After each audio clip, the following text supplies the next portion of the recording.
फडणीस आसखेडा तालुका सटाणा 11 मार्च ते आजचे दिवस म्हणजे 25 दिवसाचा प्लॉट आहे. 25 दिवसात मी एक्सपोजरचा एक कोळी पत्तीत स्प्रे घेतला.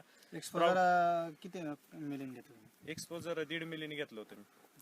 एक्सपोजर वापरल्यानंतर तुम्हाला काय काय बदल जाणवले? एक्सपोजरनी जी आपली कळी आहे ती फास्ट स्प्राउटिंग झाली आणि चौकीतनं पटापट बाहेर निघाले. म्हणजे जे वॉटर शूट पूर्ण जमिनीला अवकाळी पावसामुळे पाणी मिळालं, वॉटर शूट भरपूर निघाले झाडाला. असं वाटायचं की प्लॉट फेल मध्ये जाईल, तर तो न होता एक्सपोजरचा स्प्रे देताच तिसऱ्या दिवशी मला फास्ट कळ्या बाहेर निघाले. म्हणजे 52-34 देऊन आपण जशी प्रक्रिया करतो तशी प्लेन एक्सपोजरनी कळ्या बाहेर काढल्या.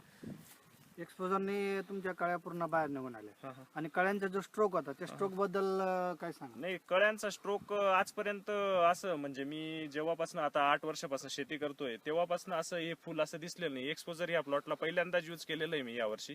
तर कळी खूप लांब निघाली आणि तिचा दांडा खूप मजबूत आणि लांब आहे. आणि एक वैशिष्ट्य म्हणजे ज्या जाड खोडाच्या चौक्या आहेत त्यांना कधीच मादी कळी निघत नाही, तिथं पूर्ण मादी कळी निघालेली. म्हणजे एक्सपोजर वापरल्यानंतर तुम्हाला मादी फुलांची संख्या पण जास्त जाणवली आणि कळीचा स्ट्रोक पण जाणवला.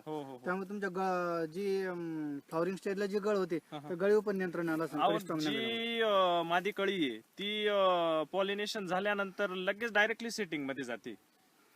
सेटिंग मध्ये जाण्यासाठी तुम्ही काही प्रोडक्ट वापरला? नाही, मी आता एक 5 दिवसापूर्वी सिलिकॉन सुपरचा स्प्रे घेतला. त्याच्यामुळे पान पण मॅच्युरिटी आली आणि दांड्याला बळकट मिळालं. फुलाचा जो दांडा आहे त्याला, आणि तिथून म्हणजे ड्रॉपिंगचे चान्सेस कमी झाले माझे.